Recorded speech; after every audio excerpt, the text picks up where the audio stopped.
Hi guys, Mami Park is here. Ayan. Wala ako sa mood maghapon kasi ako'y sobrang pagod na pagod. Last night kasi, supposedly, exactly 1 o'clock, uuwi na kami. Etong sundo ng aking tindera na pang-araw, dahil straight siya, dahil nag-day off ang aming panggabi, sinundo ay alas 2 na ng madaling araw. So, yung isang oras na yon pinagngingit-ngit ko talaga kasi last night talaga, iba na yung pakiramdam ko. Gustong-gusto ko na talagang umuwi. Kasi, kung maalala nyo, sa vlog ko din, hindi maganda ang kalagayan ko. Medyo okay na, pero gusto ko totally magpahinga kasi nga, nung nag-ayos nga kami dito ng aming shelves ng mga dilata, ang sakit ng singit ko. Hindi naman talaga singit, totally. Yung bang parang yung hita mo, kumiskes doon sa slacks na suot ko. Tapos, kahit wala akong, halimbawa, lang ako, underwear, nagkikiskisan pa rin yung aking dalawang hita. Mahapde, masakit. So, kaya inis na inis ako. Dahil gusto ko na nga magpahinga. No? Pero ngayon okay na siya. Nag-dry na. Kasi nga, malamig yung panahon. And then, dapat meron ka pa ding short man lang. Ganon. No? Para hindi mag-uumpugan talaga sa isa't isa. Tapos, yung suot mo dapat, cotton or kaya ay yung fabric niya ay skin friendly, no? First time nangyari sa akin yan. Kasi before naman, nung mag-gain ako ng weight, hindi naman nangyari. Siguro kasi iba lifestyle ko noon. So, siguro kasi dahil before, hindi naman grabe yung trabaho ko like ngayon, no? Sa dati kong store na maliit. And kapag gabi, hindi naman kami nagjo-duty ng sobrang gabing-gabi. Sometimes 7, 8 o'clock, I'm not bothered what time ako magko-close. Tapos, papasok ka ng higaan mo o ng room mo, may aircon. Ngayon, everything, kung kailan yung saka medyo wala nung mga pang-comfortability, no? Hindi, by choice naman, actually, binenta nga namin yung kahit kainitan yung aircon namin dati na window type.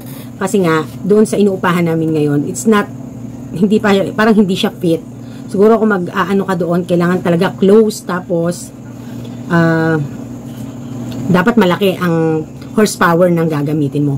And then, ang bagay pa doon ay split type. So, naisip namin na talagang magtitis na lang kami electric fan. Siguro gagawin na lang namin yung mga bagay-bagay na ganyan kung meron na kaming sariling bahay. Kailan kaya yun? Yun. So, medyo nawala naman ako ng stress kahapon kasi kahapon nung isang araw kasi I got a good news when it comes to my Lumina status kasi hindi man kami pa makaka-moving in kasi talagang there is no reconstruction na nagaganap kasi handyan lang yung property, nakikita ko yan but I able to apply condonation program wherein when it comes to condonation program you can pay minimum, lowest na minimum ng monthly mo at hindi siya mag-i-interest and then parang yun ay mag-ano yata, in-explain ng beshi ko yun makakaltas yun sa principal amount ng property mo, parang ganon. So I got my condonation program for 1 year, so thank you sa aking agent na finally or officer na naghahawak ng account ko na finally I can able somehow breathe when it comes to my expenses or bills, monthly, kasi 18K monthly ako no? So down to 2,000 monthly, ang laking bagay talaga kasi lalo ngayon napakarami ko talagang bayarin and alam nyo naman yan and hindi naman ako hindi naman ako nagkaila dyan, no? Nasa journey naman natin yan, although some of my personal stuffs hindi ko na yan sinasabi sa inyo kasi nga syempre personal na nga, diba? So, dumating din today ang aking American Express card dahil nga, diba, mga nakaraan din, nabanggit ko na nagkaroon ng unknown transactions sa aking American Express card. So, today, ay dumating na yung bago, na-activate ko na. However, hindi ko makontak ang hotline kasi I'm not that so sure what to do when it comes to disputing my unknown transaction na naganap, no? Na-charge. Nakita ko na na-charge siya 4,000 mahigit, guys. So, talagang hindi po pwedeng Pero dumating na yung aking bank of statement of account. Dumating na for this month. Yung pang last month, dumating na this month. Hindi pa siya hindi siya pumasok. Pero, nandun siya sa magiging next billing possible. Kasi, nakita ko na nga sa aking, nakikita ko siya sa aking online banking. So nagulat na lang din ako na I am not aware na nagkaroon na din ako ng nagkaroon din ako ng credit limit increase, no? Nagkaroon ng increase ang aking credit limit. So happy, pero I'm worried more doon sa anong transaction na possible na pag hindi ko yun inayos ay baka ma-charge sa akin. So anyways, yan yung mga update. And yun nga, so today din, ito yung update natin. Gumawa na po tayo ng ating maliit na contact information and parang flyers na rin / and price list na muntian lang, no, budget meal ang gastos para sa ating on-field sa dishwashing. So guys, I may be not that much going to update you time to time when it comes to my journey with that, kasi gusto kong mag-focus ako doon, gusto kong maayos ko yung gusto kong mangyari when it comes to that. So siguro I'm going to vlog that maybe after a month, pag okay na, going smooth na, medyo na-stable ko na. I really do sorry. Mapapansin nyo, hindi naman ako ganun masyadong ma-promote when it comes to my mga ganyang business. Napapromote ako paminsan-minsan, no? So, kasi mas okay ako when it comes to face-to-face, face-to-face transactions. Yung gusto ko mabilisan, yung kukuha ka ba, order ka ba, di-deliver, tapos ang problema. So, I want to show you guys the little thing that we've been busy today. Ito yung pinagkabisihan namin. Actually, ako yung gumawa nito. Ayan, pakita ko. Hindi naman masyadong kita yung contact number ko, diba? So, ayan. So, what I did is, bumatak ako ng images, no, ng Almighty products sa internet. And then, what I did is, sinave as ko siya sa computer ko, sa desktop, dito sa Lapi. And then, binata ko naman, nag-open ako ng Word, kasi mas okay akong gumawa ng mga ganyan pagka sa Word eh. Tapos binata ko na lang, kinapi-paste ko. And then, dinagdagan ko na lang ng mga informations like my store and my contact info. And then, I also make a price list, small price list. So, this is a very budget meal, flyers. Kasi, pag-iisipin ko kung magpapagawa ako, ang mahal, no? Mahal din. And then, may minimum pa. So, in this discarte na ginawa ko, makokontrol ko lang kung ilan yung po pwede kong i-produce. So, since may resources tayo, when it comes to computer, and also when it comes to printer, at mayroon naman tayong mga papel, so, what you call that? Paano ba sabihin yon? Resourceful ang ginawa natin in a way na nakatipid tayo. So, good thing na lang, ito, kung mapapansin nyo, parang glossy, no?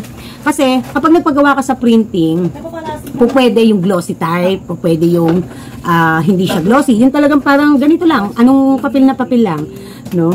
So, how I did this, o paano nangyaring naging glossy ito? So, good thing na lang, yung size ng pagkakagawa ko sa computer, yung mga font na ginamit ko, and yung size ng picture, buti na lang, nag-swak siya dito sa size ng aming pink tape. So, kapag ginaganyan ko lang siya, guys.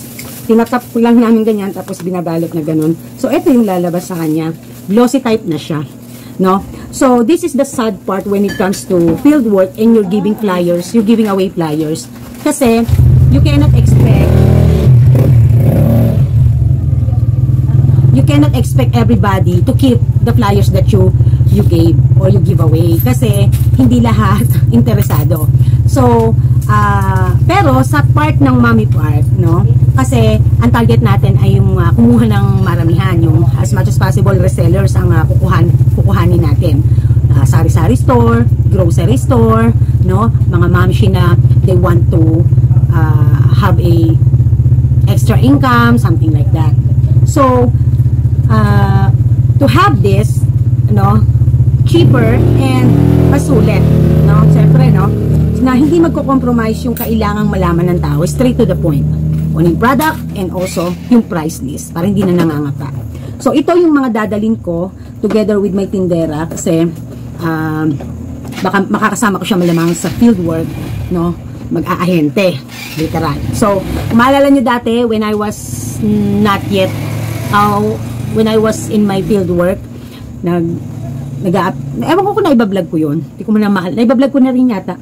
No, when I started my dishwashing business, no, so syempre hindi po tayo ang gumagawa, umaangkat lang tayo ng ready to sell products and then inaalok natin, no. So if I remember before, Ganun din kami ng kapatid ko, 'di ba, si Marvin. So talagang ako kasi hindi ako nahihiya pagka sa mga ganyan. Yan yung mga pinakagusto kong mga work, yung umaalis, tapos nag-aalok, ganyan. So as much as possible, kapag may mga ahente dito na nag-aalok, hanggat kaya kong harapin at hinga ng contact info, kung hindi ko mahaharap man as in literal agad-agad, no, kasi minsan hindi mo naman ina-expect na may bumibisita na ahente, ganyan. So nagpapakuha ako ng contact number kasi kung kailangan ko nga. So sa pagka if you are a person into business, magiging ganun na yung attitude mo and yung galawan mo, or hindi ka into business and itong mga ahente na to ay binibigyan ka ng flyers. Kahit ako nangyari sa akin yun, literal hindi mo siya intindihan. Actually, tatapon mo na lang talaga diretso. Sometimes pa nga ayaw mo naiirita ka pa pag binibigyan ka, no? But the truth is, napakahirap po talaga ang pagiging ahente. So for me, dahil alam ko kung paano ang maging ahente, bilang isang negosyante, kung babalik man ako sa ganong klase ng tulad niyan, kasi i-work out mo yung negosyo, I'll make sure, or gusto ko yung produkto na iaalok ko, madaling ibenta, essential, pangangailangan, and of course, maganda ang kitaan. Kasi I know how it's hard na maka-gain ng client or maka-invite ng client or maka-convince ng client, especially if yung inaalok mo ay hindi essential. Super hirap nun. Like condos, mga real properties, mga ganyan, mga appliances na hindi pa kilala ang tatak, ganyan. No, super hirap. And I know that kasi I've been there. And so ganon, no? Yun lang yung gusto kong ano. So I'm happy kasi ito marami pa akong aanuhan. Marami pa akong babalutan, no? So ito mas matipid. No, kung kayo dadating sa punto na if you want to promote your product, your own made product, no, original na sa inyo, or sakali man na ganyan na parang magre-reseller kayo, magdi-distribute kayo ng already made na produkto and you want to promote it, but nagtitipid kayo, and if you have a resources na magagamit for you to make a cheap affordable flyers, no, na po pwede nyo lang i-personalize, edi gawin nyo, no. So yan, kasi ako dati puro ako pagawa. Ngayon hindi, dahil may time naman ako sometimes na isisingit ko. Actually kasi pag masipag ako ganon, no. So ngayon kasi nasusundutan na rin ng online, so kaya kung meron ka lang na information at konting drawing na ipapakita at matatawagan mo, at lahat naman halos ng tao, kahit si Lola Park naka-Facebook, so they can check me out there, 'di ba? So, 'yun. And mas mapapatunayan ko nga na legit ako, 'di ba? So, syempre mararanasan ko na naman yung parang feeling nila baka scammer ako. Kasama sa ano 'yun kasama sa dadanasin mo na trato sa iyo when you are being a ahente, no? So, another thing, nakita ko lang kasi naghalukay ako nung ano ko, gamit ko dyan sa may box ko. So, nahalala ko, nagpagawa pala ako dati, yung kasagsagan ko nga ng dishwashing noon, nung nahinto, diba, nung nag-move ako rito. So, meron akong calling card, Mami Park pa nga yan, kompleto to. And yung mga information dito, na contact info, ito pa rin yan as is. So, nakakalimutan ko na magbigay sa mga importanteng taong na-encounter ko. Kasi, hindi ko rin alam na meron pa pala akong ganito. Kasi meron po akong isang contact number dati, kaso under yon ng isang corporation. So, nagpa-personalize akong gumawa nun, pero under ng yung company ang nakalagay. So, unlike this, personal ko talaga, no? So, gusto ko sana nga magpagawa ng, ano ba tawag dito? Calling card. Gusto ko sana magpagawa para sa Kauri Sari Sari Store. But I think, hindi na naman masyadong need, and anong ginagawa nito, apakarami naman ito, so they can check me out here, no, to let them know na ako ay legit. Ganun. So yun ang akin naging ganap. This also productive day, no, at the same time ay exhausting, pero ganun talaga guys no. Sometimes talaga you have to find time kung saan ka magkakaroon ng mood at kung saan ka no, para masimulan mo yung mga bagay-bagay na gusto mong gawin. So, the motivation of that is because syempre lumalaki ang ating mga expenses at mataas ang kailangan nating income for this coming months, especially if kids go back na to school, kasi another gastos na naman yon. Dahil syempre, di ba, pagka bagong uniform na naman, kung lumaki, bagong mga gamit, ganyan. So, that's it. Tapos last night din, nakahabol na ako na mag-repack ng aking mga gamit. So, hindi ko napapakita guys, nag-display na tayo. Pakita nga ako isa. So, as much as I can, hinabol ko na bago mag-alauna kagabi, nakagawa ako ng gamis, no? So, may cola tayo nito at saka caterpillar at saka dolphin. So, gumawa lang ako ng tigda-dalawang tie. So, like I said before, itong ating, ano ba tawag dito? Itong ating 3x5 na size ng pang-repack. Meron tayo niyan, nakukuha natin yan kay Ate Lourdes. Pati ito, by kilo to. Tapos, meron naman tayong puncher, ganyan. So, alam nyo, kapag magtitindahan kayo at nagpapalaki kayo, nag-expand kayo, always make sure that you have tools and equipments na mga importante, essential sa store para kapag may gusto kayong gawin and you want to be creative, meron kayong mga resources na magagamit, no? So, para safe gamitin, no? Halimbawa, sa pagbubutas, instead na gumamit kayo ng scissor kasi delikado din kung dumaples o ng kutsilyo, pwede kang gumamit ng puncher. Napakamura naman nito, no? So, try to pundar-pundar ng mga tools and equipments. Nung bago-bago ako sa pag-vlogging, nagkaroon ako ng vlog niyan, yung tools and equipments yata that you must have in your sari-sari store. So, included doon yung dati ko pa ng mga, may hagdan ako, ganyan, no, kung ano. So, katapos kapag nag-expand ka, dumadating ka na sa punto na kailangan mo na ng CCTV, ganyan, no. So, hindi naman kailangan na agad-agad, no. May mga mura ng CCTV ngayon compare before when I started, no. Mas mura na ngayon, affordable na ngayon ang mga bulb CCTV, di ba? So, mas high-tech pa nga sa totoo lang. So, yun. Mag-shoutout din tayo, guys. So, alam nyo, mula nung nag-expand ako, at nagkaroon din tayo ng branch, no? Para kay Lola Park, para sa atin.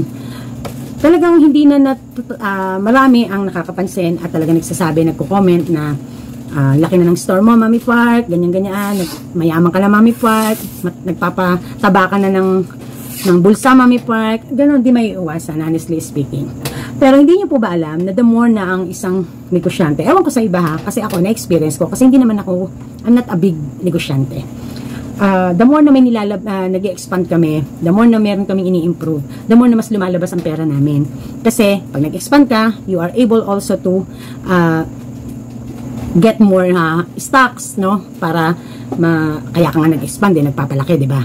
So, the more na mas lumalabas ang pera. At yan ay mababawi mo lang ang ROI if your expansion is successful and parang ano din, parang bago ka lang din nagtitindahan, no? Dadaan din sa trial and error method. Kasi until you get the ROI or the return of investment. So, yun yung mga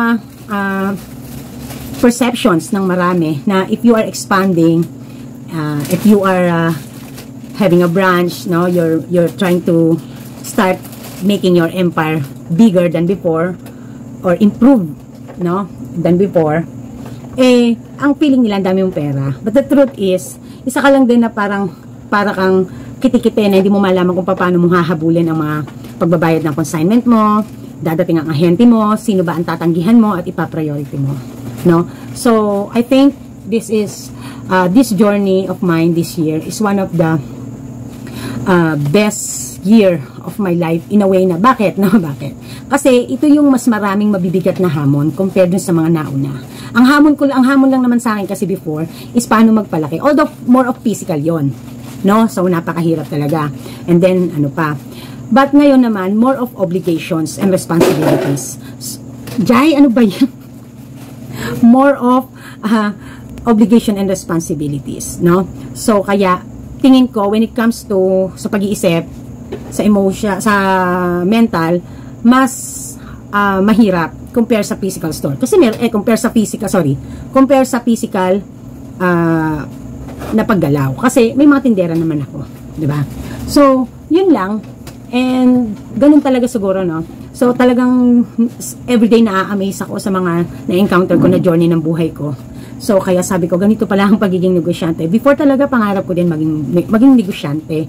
Pero hindi ko alam na ganito pala din yung mga stresses niya. No? But, good thing na lang na we can still able to, to manage it. No? Dahil nagsasabi, Mami, saan mo nakukuha ang lakas ng loob mo? Paano mo nagagawa yan? Alam niyo, minsan gumigising na lang din ako ng umaga o ng tanghali na another day. Another day, another challenge. No? Siguro kasi, ang tao, dapat, alam nila sa sarili na, no? Sa sarili nila, no? Na kung ano yung pipiliin nilang battles. No? Choose your own battle. Na tingin mo, kakayanin mo. And if it's not your choice, and it happens na lang, naturally, na nagkaroon ka ng challenges, always ask a guidance from our Creator. And always believe in yourself. Always have faith. Kasi pag iyan yung mga unang nawala sa sarili mo, you cannot even get a one step ahead. Or you cannot even go further, no? From what you are right now. Kasi nga, natatakot ka. Normal yung matakot. Hindi ko naman sinabing huwag kayong matakot. Kaya lang ibig sabihin, yung believe nyo sa sarili nyo ay hindi pa ganoon ka-push. So, kaya dapat lagi yung fighting spirit nyo nandoon, no? At saka syempre yung faith, pinaka-importante. Lagi naman yan eh. Sa totoo lang kasi, yung other things na pag-aaralan na yan, nag-google mo sis na yan, nasa-search mo sa Facebook, nakikita mo sa mga social media platform, sa YouTube, may mga learnings, may mga videos how to do it, may mga advices. So, other things, maaaral mo na.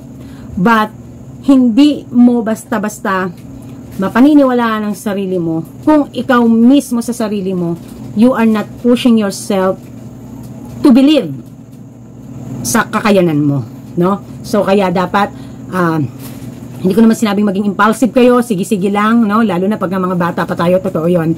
Agresibo pa tayo dahil tayo ay batang mga negosyante pa, mga hinog pa, mga bagito pa, ika nga. But, isa lang yung masasabi ko talaga, no? Kapag ka willing ka na matuto and you are open-minded, lahat magagawa mo na halos. Sa totoo lang, lahat magagawa mo na halos. Ay ang pinaka-importanting i-establish mo na lang is yung paniniwala sa sarili mo at paniniwala sa Diyos na may gabay ka araw-araw, na may kakampi ka. Okay? Kasi marami dyan talaga na nasiraan na lang ng bait dahil sa negosyo, ganyan. Alam nyo, sa Japan, napakataas ng rate ng nagsusuicide, and also sa Korea. Mga loner at mga hindi napagtagumpayan yung stress nila. Tapos lalo pag kami kahihiyan, nagpapakamatay talaga sila literal kasi hindi nila kayang paglabanan. So kaya importante talaga na you are emotionally stable, no? Kasi the rest talaga mapag-aaralan mo na. Google mo sis, andyan na lahat ng information. It's easy to access information and knowledge right now compare mo before sa traditional way ng when it comes to business. That is the truth. Kung i-compare ko yung paglaki ko, talagang wala mang Google noon. Siguro meron, di ko lang alam. But probinsyanang bata na nasa palengke, siyempre din ang buhay namin. We don't know that. Even mom, lola part nyo, hindi niya alam yung mga kung paano yung tamang ganito, tamang ganyan.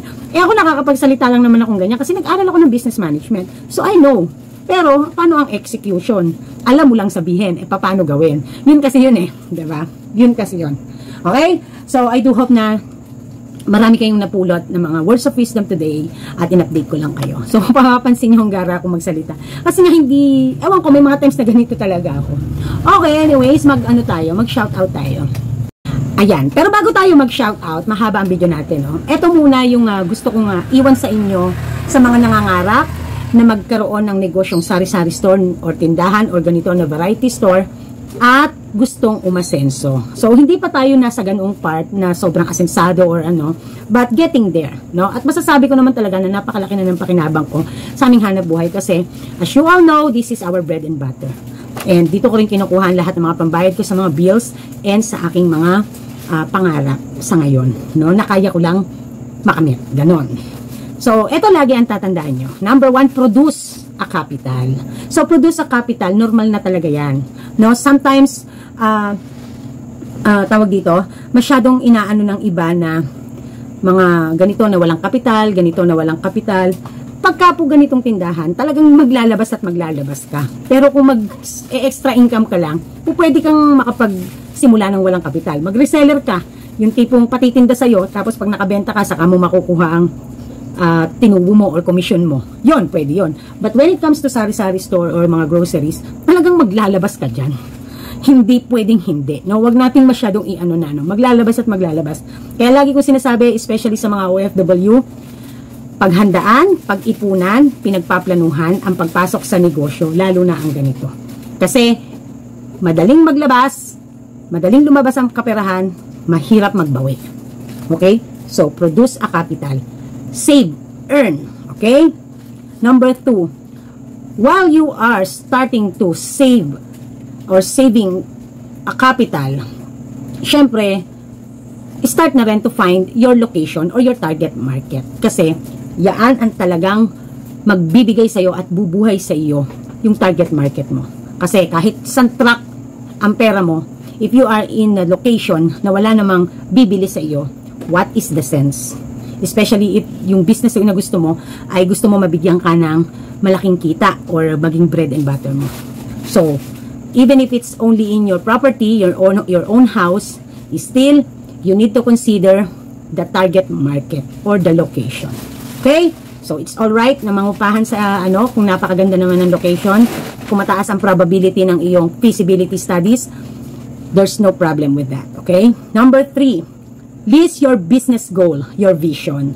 So, ano ba usually ang mga business goal natin pag nagsisimula tayo? Siyempre, to get our ROI or return of investment. Yung makabawi tayo, no? Magkaroon tayo ng income. And by doing that, syempre, we have to make sure na yung goal natin is straight ang utak natin na magawa natin. So, list your business goal and vision. So, under that also is yung mga goals mo, business goals, expansion, no? Yan yung mga nabivision mo, mga goals mo. Expansion, inventory stocks, no? Diba? Parang ako lang din yan. Finally, nagkaroon ako ng expansion kasi napakatagal ko talagang pinangarap. But for me to dream that is very impossible kasi I know na meron akong katabing business. Sino ang etong katabi kong isang side na to, dental clinic. Eto, maganda ang kitaan, nagmamanok. So, sino bang makapagsasabi na bibitawan nung nagtitinda doon sa last unit na meron ako ngayon? So, di mo talaga din masasabi. But, at least yung preparations mo na kahit biglaan ding dumating sa'yo, nahandoon na meron kang kakayanan na mag-expand. So, yan yung mga business goal natin. Expansion, branches, no? So, pagkat dito sa ganito, tulad niyan, pag nag-expand, syempre, expected mo na magtataas ka ng inventory stocks, no? So, all of that is already expected. Okay? So, also, so number 3, list your personal goal. Why? Because your personal goal may affect your business or yung yung negosyo na pinaka nagbibigay sa iyo ng malaking income for you to live comfortable, no? Okay, so ano ba yon? Halimbawa, you have a personal goal of house and lot. Yan. Car, sasakyan, real property, education, may mga anak ka, kailangan mapagtapos, mga goals, investments. So, yan yung ating mga personal goal or mga pangarap natin, mga personal dreams natin para sa sarili natin. So, these are all some are essentials and some are not, no? We can live without. However, kaya nga tayo may business goal to get bigger, to expand, no? Kasi gusto natin na magkaroon din ng katuparan ng mga personal goal natin, no? So, syempre, posible namang hindi mo papangaraping magkaroon ng sasakyan dahil yan ay magiging essential na sa iyo. As you growing as a business person, kailangan mo ng transportation, 'di ba? Kailangan ng progress. So, kami nga, 'di ba? Kahit simple lang na surplus minivan, talagang Daddy Park nyo push to provide. Kasi, nakikita na nga na tumataas na yung demand, kailangan na talaga. Yun ang pinaka-best decision na kailangan magkaroon na ng sariling sasakyan. Ganon, di ba? So, si Mami Park, nagkaroon ako ng goal, di ba dito? Ng personal din ko na goal na, actually, dalawang purpose yun. Bakit ninarag ko na magkaroon ng property dito sa Willow Bend wherein we have property that we paying monthly, the mortgage sa Lumina. Eh, isipin mo, hindi pa nga maka-moving in. And another thing, my business is here, so I need to make sure na ako ay legit dito, no? Kasi dito ako gumagawa ng negosyo. So, para hindi ako mabubutasan. Para, dito na rin kasi namin piniling tumira. So, as a neighborhood and to be part of the homeowner association, syempre, part of the subdivision na legit, kahit nagne-negosyo ako dito, kahit paano, ako ay may kay, diba? Yung kahit paano, hindi ako ituturing na parang iba, kumbaga ba. Siguro nagigets nyo naman yung ibig sabihin ng Mami Park. So, kaya, we push to have a property here kahit wala pang bahay. At least, we are legit na homeowners dito. So, ganun lang siyang kasimple, no? So, yung education, siyempre may mga anak ako, diba? Yan ang isa sa mga personal goal ko. May mga anak ako, diba? Na pinag-aaral, binubuhay. Tapos, may Lola Park pa tayo, diba? So, goals. So, sinaisama ko lang yan kasi part of the investment. Kasi, siyempre, kung sobra naman yung mga kinikita mo and you think na hindi makaka-hurt sa'yo na magpundar ng mga investment na madali lang makamit, like gold, no? So, pwede paunti-unti. At alam niyo naman yan, no? Nagle-lay away nga ako, para lang magkaroon ako paunti-unti. Ganun lang. So, number 4 for the last is enjoy the fruit of labor. Honestly speaking, hindi ko pa siya masyadong na-enjoy ngayon. Maybe siguro sa pagkain, hindi nade-deprive. However, when it comes dun sa pahinga, sa bakasyon, at yung pag gusto ko nang magsara ng maaga, yung naghahabol pa ng benta, hindi ko pa siya talaga nakakamit. Kaya nga, yun yung goal ko. Dahil gusto ko one day, kung gusto kong magsara, gusto kong magpahinga, hindi ma-hurt ang aking finances. No? Nakausap ko si Tita Tessie, kasi si Tita Tessie, binigyan ako ng ahente ng, ano ba yun? Ahente ba yun, Jay? Ng GIN, mga GSM products. No?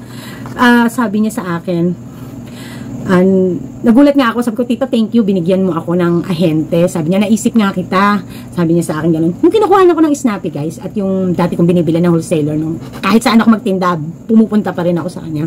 Nasabi nga niya sa akin, alam mo, ang advice niya sa akin, ang dapat mong maging goal is yung ang asawa mo ang siyang lumalabas para mamili at ikaw ang maiiwan sa tindahan. Kasi dati daw talaga dinadanas nila yan. Katulad ko, nung daw sila mga bata-bata pa, na hindi malaman kung sino duty sa umaga, sino duty sa hapon, ganito, ganyan, na kailangan nilang umalis mag-asawa, magkasama kasi mamimili, ganyan. So, dumating na ngayon siya sa punto na ang umaalis na lang ay yung kanyang asawa pag may talagang kailangan bilhin na walang ahente. No, kasi puro naman na siya ahente kasi malaking wholesaler din siya, in fairness. So, kaya, kumbaga ba, yun yung advice niya sa akin. Tapos, ang sabi pa niya is, magbakasyon ka, magpahinga ka, magsara ka. So, wag daw iisipin kasi, pag daw una pa lang na pag nagbabala ka na magpahinga or magbakasyon, at ang una pa lang na inisip mo ay pinanghihinayangan mo ang benta at ang bayarin, matik wag ka nang tumuloy kasi hindi na mangyayari pang makakapagbakasyon ka at makakapagpahinga. So, kapag gusto mo magbakasyon, pag kailangan mong magpahinga, gawin mo. Wala nang think twice. Ika nga. Yun yung advice niya sa akin. Napakasarap ng pag-uusap namin ni Tita Tessie. Kasi, siguro nakikita niya sa akin ngayon na talagang striving ako, trying my best na magtagumpay sa craft, no, sa career na pinili ko. And nakita niya din kasi ang buhay ko, nasaksihan din niya ang buhay ko. So, kaya walang maikakaila, ika nga, no? And thank you, no, kasi those people that are really veterana na sa negosyo, syempre, no, now they are giving you an advice and they are happy, no, na nakikita kanila na masipag ka, ganyan-ganyan. Nakikita din nila yung sarili nila sa akin na way back, no, nung mga edad-edad nila ako, na ganyan din talaga din sila. So, yun, no, so I really do hope one day na pag gusto ko magsara, gusto ko magpahinga, magawa ko. Yun. So, mag-shoutout na tayo nung dami nating yaw-yaw, ano? Ayan, so shoutout to Samantha Jane Baron 6396. Mami, ang dami mo ng paninda. Paano ka ba mag-tax niyan? Ayan, when it comes to this, when it comes to taxing, pinag-uusapan po natin yan sa tax topic. And kapag ka po too personal talaga, hindi na ako masyadong nagbabanggit. Kasi, this is a privacy. And lahat naman kayo ina-advisean ko na yan. Now, when it comes to that talaga, hindi talaga dapat yan inaano. So, kaya tinuturuan ko na lang kayo how you can do it, how to do it. Ganon. So, thank you po, Ma'am Samantha. Pero, isa lang sasabihin ko, masakit din sa bulsa. Ayan. Ellen Pilar, hi, Mami Park. Congrats po. Always watching. God bless you po. Love you. Juanito Mateo, 5574. Morning, Team Park. Din sa store namin, meron parang gustong maubos puhunan ko. Kasi pag nagkautang, ayaw agad bayaran. Pag nagbayad naman, hindi lahat. Tapos, nakikita ko, abot bili sa online. Pag sinisingil ko, wala pa daw sahod, asawa niya. So, may mga ganyan talaga, no? Di ba nga naging memes po yan sa Facebook? Rebanded siya, tapos may utang, ganyan. Naku, ang daming mga, memes na ganyan, na mga hanash-hanash. So, better yet, the best thing to do is, pagka nakabayad na, limitahan nyo na lang po ang pagpapautang, or, better yet, wag nang magpautang. Para hindi po tayo may stress, no? Lalo na po kayo sa Juanito, no? Siyempre, kailangan po na hindi kayo may stress dahil you know. Ayan. Top 5269. Ano pong brand ng ice candy nyo, ma'am, at saan nabili? Ano bang brand yun? Yung ice candy. May ice pop po ako, tsaka yung binigay ni Tita Tessie. Ang mura lang ng puhunan nito, eh. Jolly. Ha? Jolly. Jolly po ang tatak. Jolly. Ayan. Jolly ice candy. Ayan. So, mabibili na rin siya, nakikilala na rin siya. Inalok nga lang sa akin ng tindera ni Tita Tessie. Yan, wala naman akong balak bumili. Kasi ice pop po ang binibili ko. Bumibili ko 10 balot, ganyan. Okay, Sweetie Juvar, sabi niya, hello, Mami Park, watching, nice vlog, okay yan, mag-ipon mga tindera para may maipon. Ayan nga, ang nakakainis. Tinatanong ko, kakaltasan ko na ba kayo? Ano ang sagot sa akin? Mami, wag muna. Meron pa ako tinatapos na bayarin. Agoy! Pabago-bago din isip nitong mga to eh. Ayan. Merz Vlog 7269. Always watching Mami Park. Galing ng diskarte nyo ni Daddy Park. So, alam nyo, kapag ang couple ay isa ang goal sa negosyo, malayo mararating. Pero pagka taliwas kayo ng utak at selfish kayo, walang mangyayari. Always, a couple that has only one goal can go further. Wow, in English lang. English yarn? Parang gusto ko mag-English ngayon, ano? Bigyan mo akong kape, Jai. Biglang ganun, eh, no? John Michael Tenerife. Mami, good morning po. Winnie07, watching here, Mami Park. Teresita Baron, always watching Mami Park. Ayan, so sobrang haba ng video natin for today. But, I know na somehow marami sa inyo makikinig at titimo sa mga puso't isip nyo yung mga sinasabi ni Mami. So, thank you very much. This is Mami Park and this is Team Park. Nagsasabing, Tindera is my proud career. Fighting! Bye!